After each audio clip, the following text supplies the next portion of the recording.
नमस्कार साथियों, स्वागत है आप सभी का आपके अपने यूट्यूब चैनल बेटो पॉलिटेक्निक पर। फ्रेंड्स, इस वीडियो में मैं आपको बतलाने वाला हूं eligibility criteria of semester 1 to 6 examination. मेरे प्यारे साथियों, आप सभी जितने भी पॉलिटेक्निक बिहार डिप्लोमा के स्टूडेंट्स हैं, उन सबों को कितने विषय में कैरी लगेगा तो फिर अगले सेमेस्टर में जाइएगा, प्रमोट होइएगा, कितना विषय में लग गया तो आप फेल हो जाइएगा, यानी कि आपका बैकलॉग लग जाएगा, आपको फिर से उस सेमेस्टर के 5 सब्जेक्टों को एग्ज़ाम देना पड़ेगा।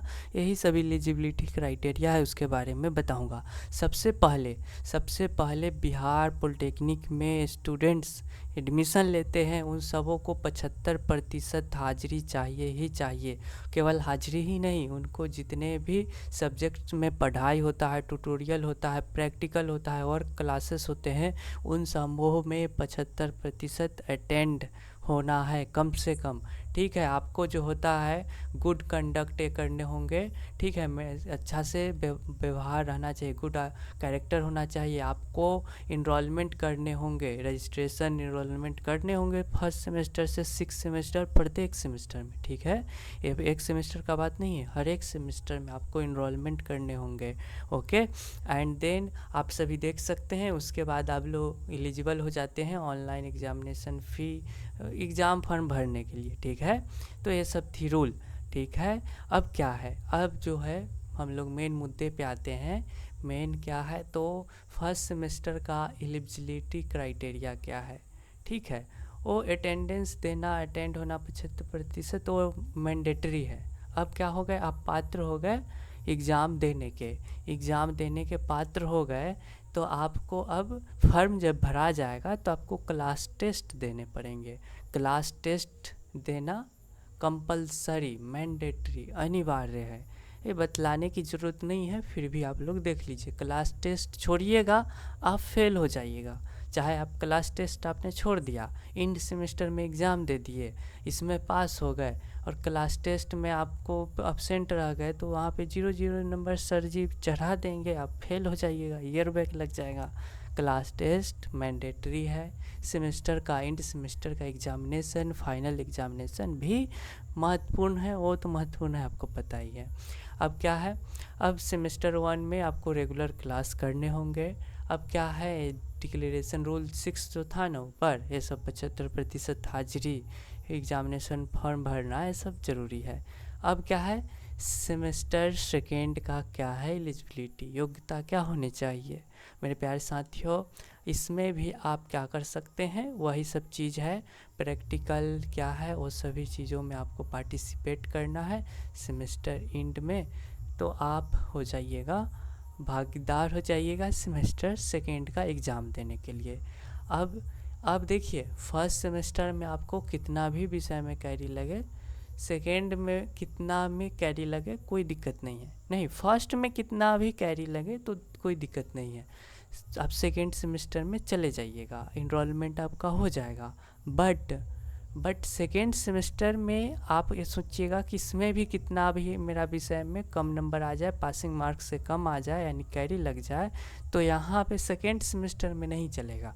सेकेंड सेमेस्टर में नहीं चलेगा, क्यों? क्योंकि अब आप चले आए, फर्स्ट और सेकेंड सेमेस्टर आपका हो गया फर्स्ट ईयर। क्या हो गया, फर्स्ट ईयर। फर्स्ट ईयर से जैसे ही आप सेकेंड ईयर में प्रवेश करते हैं, यानी कि थर्ड सेमेस्टर में प्रवेश करते हैं, तो यहाँ पे आप प्रवेश तो हो जाइएगा, लेकिन आपका इनरोलमेंट नहीं हो पाएगा। कब नहीं हो पाएगा, अगर आपने अधिकतम इस दोनों को मिला करके, इसमें मान लेते हैं 5 सब्जेक्ट होगा, पता नहीं कितना सब्जेक्ट है, अब इसमें भी मान लेते हैं 5 सब्जेक्ट होगा, टोटल 10 सब्जेक्ट का आपने परीक्षा दिया फर्स्ट और सेकेंड सेमेस्टर में, उसमें से अगर आपका मैक्सिमम 4 सब्जेक्ट में फेल है आप, ठीक है, आप 4 सब्जेक्ट थ्योरी प्रैक्टिकल चाहे अब्सेंट ही क्यों ना हो, आपको फेल ही माना जाएगा।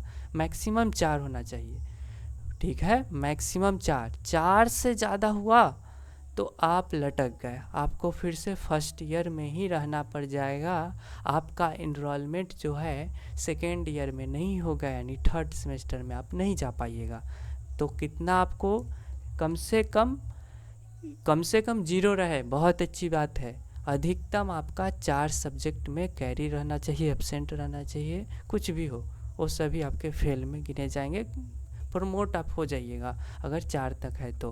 अब क्या है, अब मेरे प्यारे साथियों, अब सेमेस्टर 4 का क्या है एलिजिबिलिटी क्राइटेरिया। तो सेमेस्टर 4 में एलिजिबिलिटी क्राइटेरिया तो ये है, अभी भी आप सेकेंड ईयर में ही है। क्या है, आप सेकेंड ईयर में ही है। तो इसमें क्या होता है मेरे प्यारे साथियों, इसमें जो है ना आपका वो करना पड़ेगा आपको। देख लीजिए ये रूल, इसमें क्या है, मैक्सिमम 4 थ्योरी प्रैक्टिकल पेपर या फिर आप एब्सेंट रहे फर्स्ट और सेकेंड सेमेस्टर टुगेदर लेना है।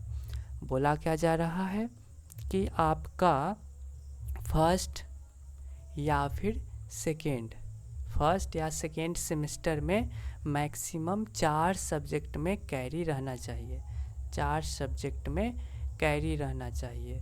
तो आप क्या है, एलिजिबल है 4th सेमेस्टर में।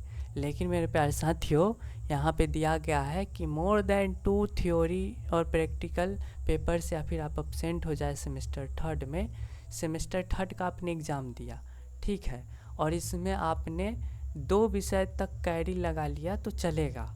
लेकिन जैसे ही आपका तीसरा विषय में कैरी लगा सेमेस्टर 3rd में, तो आपका 4th सेमेस्टर में इनरोलमेंट ही नहीं होगा। पहले तो होता था कि इनरोलमेंट एडमिशन हो जाता था, जब फॉर्म भरने जाइए तो फॉर्म नहीं भरने देता था एग्ज़ाम वाले, कॉलेज वाले।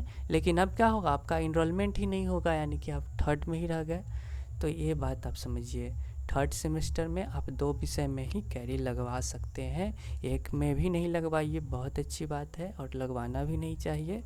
कैरी मतलब क्या होता है कि पासिंग मार्क से कम नंबर लाना, ठीक है। जैसे ही आप 3 विषय में पासिंग मार्क से कम नंबर लाते हैं या फिर एब्सेंट रहते हैं, चाहे वो टर्म वर्क ही क्यों ना हो, तो आप फेल हो जाइएगा, यानी कि आप 3rd सेमेस्टर में ही रह जाइएगा। अब क्या है, अब यहाँ पे देखिए, तो दो विषय क्या हो गया आपका, 2 विषय का एक बेनिफिट आपको 3rd सेमेस्टर का, और 4th सेमेस्टर के एग्ज़ाम में आपका 1st और 2nd सेमेस्टर में भी क्या होने चाहिए, 4 विषय तक कैरी है तो चलेगा। यानी कि आप कहिएगा कि मैक्सिमम 6 विषय तक हमारा कैरी रहे तो हम लोग 4th सेमेस्टर का एग्ज़ाम दे पाएंगे, तो ये गलत है। यहाँ पे खैर मेंशन नहीं है, लेकिन मुझे ऐसा लग रहा है कि यहाँ पे ना आपका 1st और 2nd सेमेस्टर को भी मिला करके और 3rd को भी मिला करके आपका मैक्सिमम 4 में ही रहना चाहिए, ठीक है। या फिर आपका अकेला आपने 3rd को पूरा पास कर गया, 5 में आप पास कर गए, लेकिन 1st और 2nd में अभी भी 4 में आप लटके हुए हैं, तो भी आप इसमें सेमेस्टर 4 का एग्ज़ाम दे सकते हैं। लेकिन दे सकते हैं तो फिर इसके साथ आपको इसका भी एग्ज़ाम 4th सेमेस्टर में ही देना होगा। किसका, फर्स्ट ईयर वाले सब्जेक्टों का एग्ज़ाम आपको 4th सेमेस्टर के एग्ज़ाम के साथ ही देना पड़ेगा। क्यों नहीं दीजिएगा ना फर्स्ट ईयर वाला एग्ज़ाम, तो आप 5वां सेमेस्टर में आ जाते हैं, यानी कि आप तीसरे ईयर में पहुंच गए। कि कौन से साल में आप पहुंच गए, आपका डिप्लोमा का तीसरा साल में आप पहुंच गए, 5वां सेमेस्टर में आप जाते हैं। तो इसका एलिजिबिलिटी क्या है, इसका पहला एलिजिबिलिटी यही होता है ना मेरे प्यारे साथियों, कि आपका 1st और 2nd सेमेस्टर यानी कि फर्स्ट ईयर कंप्लीट होना चाहिए। यानी कि अब जो तीसरे साल में प्रवेश आप करते हैं, तो फर्स्ट ईयर का सारा सब्जेक्ट कंप्लीट होना चाहिए, तब आप तीसरे साल में पहुंचते हैं, वरना आपका एनरोलमेंट नहीं होगा। तो आप कहिएगा कि दूसरे साल का 3rd और 4th सेमेस्टर उसमें छूट मिलेगा। क्या छूट मिलेगा, देख लीजिए। आप सेमेस्टर 4 में आपको 2 विषय में रहने चाहिए मैक्सिमम कैरी, ठीक है। या फिर आप सेमेस्टर थर्ड में भी आपका मैक्सिमम 2 विषय में रहना चाहिए कैरी। तो 4th में भी 2 और 3rd में भी 2। अगर कैरी है 0 है तो बहुत अच्छी बात है, मैक्सिमम 2-2 करके अगर आपका 4 विषय तक कैरी है तो भी आप सेमेस्टर 5 का एग्ज़ाम दे पाइएगा, इनरोलमेंट हो जाएगा आपका, यानी एडमिशन हो जाएगा। तो ये चीज़ आप समझ लीजिए। और फर्स्ट ईयर कंप्लीट होना चाहिए 5वें सेमेस्टर तक, यानी चौथा सेमेस्टर जाते जाते तक आपका पहला और दूसरा सेमेस्टर का सब कुछ क्लियर, अन्यथा आपका 5वां सेमेस्टर में आप भाग नहीं ले पाइएगा। अब सेमेस्टर 6 का क्या रूल है मेरे प्यारे साथियों, बहुत ही अच्छा रूल बना रहा है एसवीटी बिहार। इसमें क्या बनाए हैं तो देख लीजिए। ए student having failed in more than 2 theory subject, मतलब मोर देन है कि यानी 3 नहीं होना चाहिए, 2 है तो चलेगा, ठीक है। या फिर आप अपसेंट रहे सेमेस्टर 5 में, सेमेस्टर 5 तक आपका अगर 2 विषय में कैरी है ना, या फिर अपसेंट है प्रैक्टिकल थ्योरी किसी में भी, तो ठीक है, तो आप फेल नहीं होइएगा, तो आप प्रमोटेड है, आप 6 सेमेस्टर में आपका इनरोलमेंट हो जाएगा, अच्छी बात है। आप एग्ज़ाम भी दे पाइएगा, सेमेस्टर का एग्जामिनेशन 6 सेमेस्टर का दे पाइएगा। तो सेमेस्टर 5 का आपने देखा 2 विषय, अब क्या 4th सेमेस्टर में भी कुछ है? हाँ बिल्कुल है। देखिए, students has carry in maximum 2 theory या प्रैक्टिकल सब्जेक्ट इन सेमेस्टर 4, यानी कि सेमेस्टर 4 में भी आपका 2 विषय में कैरी है तो चलेगा। अब क्या है, a student has enroll in semester 4, ये अच्छी बात है। और क्या है, a student completed regular course, ये भी अच्छी बात है। A student has fulfill criterion as semester rule, यही 75% हाजिरी होना चाहिए। A student having fail in 1 और मोर थ्योरी प्रैक्टिकल और remaining absent on 1 and more practical semester 6 है डिक्लेयर फॉर। यहाँ पे ये मेंशन नहीं है मेरे प्यारे साथियों। यहाँ पे मैं सोच रहा था कि आपको 6 सेमेस्टर में 5th का 2 विषय में कैरी रहना चाहिए, 4th का भी 2 विषय में कैरी रहना चाहिए, तो ओके है। 3rd का क्लियर होना चाहिए, 3rd के बारे में कुछ नहीं दिया है, यानी 3rd सेमेस्टर आपका सभी विषय कंप्लीट होना चाहिए। यानी आप 5वें सेमेस्टर का एग्ज़ाम देते हैं ना, उसी वक्त आप अपना 3rd सेमेस्टर को पूर्णतः क्लियर कीजिए, ठीक है। अन्यथा आप 6ठा सेमेस्टर में जाइएगा, 3rd में कैरी लगल रहेगा, तो आप 6ठा सेमेस्टर का फॉर्म नहीं भर पाइएगा। तो ये चीज़ हो गई। अब देखिए, अब 6ठा सेमेस्टर का एग्ज़ाम देने का क्राइटेरिया ये हो गया कि 2 विषय 5वां में कैरी, चौथा में 2 विषय कैरी, तीसरा में कोई विषय कैरी नहीं। फर्स्ट ईयर का तो 5वें सेमेस्टर तक ही पास हो जाना चाहिए। लेकिन अब आपने एग्ज़ाम दे दिया, अब एग्ज़ाम दिए, अब क्या पता चला कि मोर देन 1 और मोर। देखिए, स्टूडेंट हैविंग फेल्ड इन 1 और मोर थ्योरी प्रैक्टिकल और रिमेनिंग एब्सेंट इन 1 और more semester 6 shall be declare fail. ये तो भाई बहुत गलत बात है। बोला जा रहा है कि सेमेस्टर 6 में जितने भी सब्जेक्ट होंगे ना, उसमें आपका सभी विषय में होने चाहिए पास मार्क्स, सभी विषय में पास मार्क्स। तो एक तब सही है, आपका 6 सेमेस्टर का फाइनल रिजल्ट तैयार होके आ जाएगा। लेकिन आपका 6 सेमेस्टर में एक भी विषय में आप कैरी लग गया, तो आप अब कैरी नहीं लगे, आप हो गए फेल। अब फेल होने का मतलब क्या होता है मेरे प्यारे साथियों, कि 6 सेमेस्टर का आपको एग्ज़ाम देना है, और जिसमें आपका कम नंबर आया है केवल उसी का एग्ज़ाम नहीं देना है, सभी 5 या फिर जितना भी सब्जेक्ट होगा सभी का एग्ज़ाम देना है। फेल का मतलब यही होता है।